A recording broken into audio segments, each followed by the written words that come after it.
Hi అండి, అందరికీ నమస్కారం. నేను జగదీష్. నా ప్రయాణం 9 ఛానల్కి స్వాగతం అండి. ఈరోజు నా ప్రయాణం 9లో భాగంగా మనం చేసే వ్లాగ్ వచ్చి పేరుపాలెం వేలంకిని మాత ఆలయం అండి. అంటే ఇది యేసుప్రభు ఆలయం అన్నమాట, ఒక చర్చ్ అని.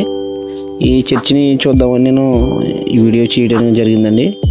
ఈ చర్చ్ అయితే చాలా బాగుంది. నేను మొట్టమొదటిసారిగా చర్చికి వెళ్ళడం అయితే ఇది ఫస్ట్ టైం అండి. ఇంతవరకు నేను ఇప్పుడు కూడా చర్చికి వెళ్ళలేదు. ఈ చర్చ్ అయితే చాలా ఆహ్లాదకరంగా ఉంది. లోపలన్నీ కూడా విగ్రహాలు అనమాట అండి.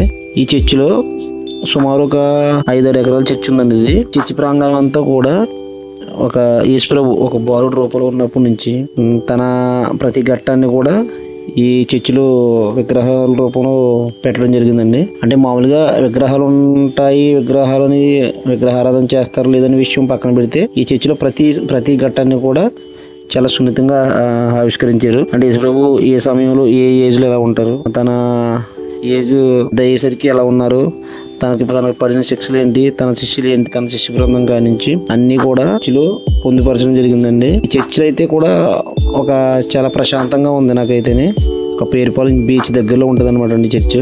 మళ్ళీ ఆ చర్చిలో అది కోట్లు ఖరీచేసి చర్చ్ అనమాట అండి. ఇది పైకి చూడడానికి నాకు చాలా ఆహ్లాదకరంగా ఉంది, పీస్ఫుల్గా ఉంది. ఇంకొక విషయం ఏంటంటే ఈ చర్చిలో తలనీలాలు కూడా ఇస్తున్నారు. అంటే మొక్కులు హిందూ సాంప్రదాయంలో ఎలా ఇస్తారో అలా మొక్కులు కూడా ఇస్తున్నారు. నేను చూశాను. ఫర్ హెడ్ వచ్చి 100 రూపీస్ అనమాట ఈ టోకెన్ ఛార్జ్. అది సేమ్ హిందూ దేవాలయం టైపే ఉంది ఇది కూడా. మళ్ళీ ఇక్కడ కొబ్బరికాయలు కొట్టడం, అరటిపళ్ళు దేవుడికి చెల్లించడం అన్నీ కూడా ఈ ప్రాసెస్ అంతా హిందూ దేవాలయంలోనే ఉంది. ఎప్పుడైనా సరే మీరు వెస్ట్ గోదావరి వచ్చి పేరుపాలెం వచ్చి బీచ్కి వచ్చిన వారు ఎవరైనా సరే ఖచ్చితంగా ఈ చర్చిని సందర్శించండి. మతం వేరైనా ఏదేమైనా కానీ ఇది ఒక పీస్ఫుల్ వాతావరణం చాలా బాగుంది. నేను ప్రతి షాట్ కూడా నాకు చాలా అద్భుతంగా అనిపించింది. ఎందుకంటే ఈ చిన్న బాలుడుగా ఉన్నప్పుడు మేరీమాత ఒళ్ళో తను ఉండడం అదొకటి. అది ఇది ఎదుగుతున్న ప్రతి క్షణం తన ఎదుగుదలలో ఏ స్టెప్ బై స్టెప్ ఎలా ఎదిగారు అంతకాడ నుంచి తనకు పడిన శిక్షలు, తన ఫ్రెండ్ సర్కిల్ అంటే వాళ్ళు ఉంటారు కదా, యేసుప్రభుకి కొంతమంది శిష్య బృందం ఉంటుంది కదా, వాళ్ళు మొత్తం అన్ని ఘట్టాలను కూడా ఆవిష్కరించడం జరిగిందండి ఈ టెంపుల్లో. తన సిలివేసి వరకు కూడా అన్నీ కూడా ఉంటాయి అన్నమాట అండి. ఇదైతే ఈ వీడియో చాలా బాగుంటుందని నేను ఆశిస్తున్నాను. ఈ వీడియో చూసేవారంతా కూడా ఒక లైక్ చేసి, షేర్ చేసి, సబ్స్క్రైబ్ చేసుకోండి. మీరు చేసి సబ్స్క్రైబ్, షేర్, లైక్ వల్ల నాకు మరింత మోటివేషన్ అనిపిస్తుంది. మరిన్ని వీడియోలు చేయడానికి నాకు అవకాశం ఉంటుంది.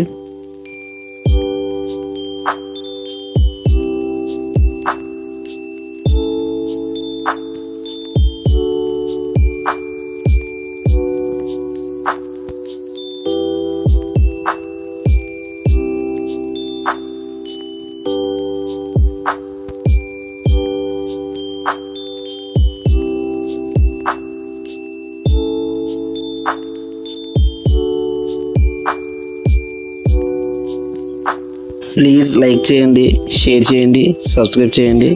మీరు ఏ ఊరు నుంచి వస్తున్నారో కామెంట్ చేయండి. ఎందుకంటే మీరు చేసే కామెంట్ వల్ల నా వీడియో ఎక్కడి వరకు చేరిందనే విషయం కూడా నేను తెలుసుకుంటాను. Thank you friends.